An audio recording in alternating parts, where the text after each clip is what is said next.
তারপরে বলবেন লোককে পয়সা কিনতে হয় না। রক্সা করছিস নাকি? হ্যাঁ পানিগুলো ধরো, কালকে দিয়ে দেবো। শ্যাম্পু দিয়ে ধরবেন নাকি? না ওই কি একটা শান্তি দেবো।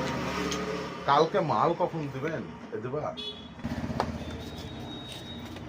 10-11টা মাল ভেনে? দেবো। হ্যাঁ ভেনে দিচ্ছ, উপরে দেওয়া হবে না? হ্যাঁ এর আগেও তো ভেনেই দিয়েছিল বোধহয়। ডেট কিন্তু এক্সপায়ারি ডেট মানে হচ্ছে ব্যথা নিয়েছিলেন তো আপনি হাতে ওটা, এবার সেই ব্যথা নাকি হচ্ছিল গ্যাসের ব্যথায় তো? গ্যাসের ব্যথায় না, তো? একটা ব্যথার ইনজেকশন নিয়েছিলাম, সেটা হাতে নিয়েছিলেন মাংসতে, তাই বলছি। হ্যাঁ যেটা গ্যাসে সেটা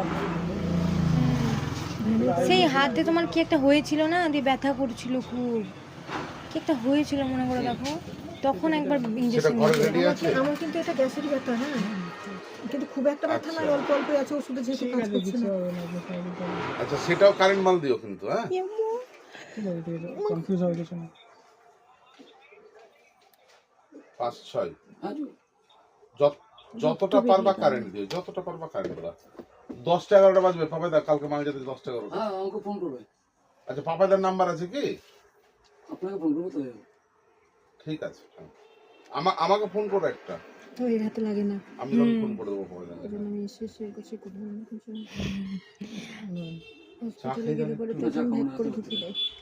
আমি এত হ্যাঁ, ওরা খুব বাজে ভাবে ঢুকায় জানো তো, না প্যাক করে ঢুকাবে। হসপিটালে সব জিনিসই তো তারা তখন এলাম না। হ্যাঁ, কারণ আমাদের এখানটা আচ্ছা ভিতরকার মাল কবে বানাতে দেবেন? কারণ ভিতরকার মাল কিন্তু দিলে ওরা আমাকে 4 দিন সময় দেন। না আমার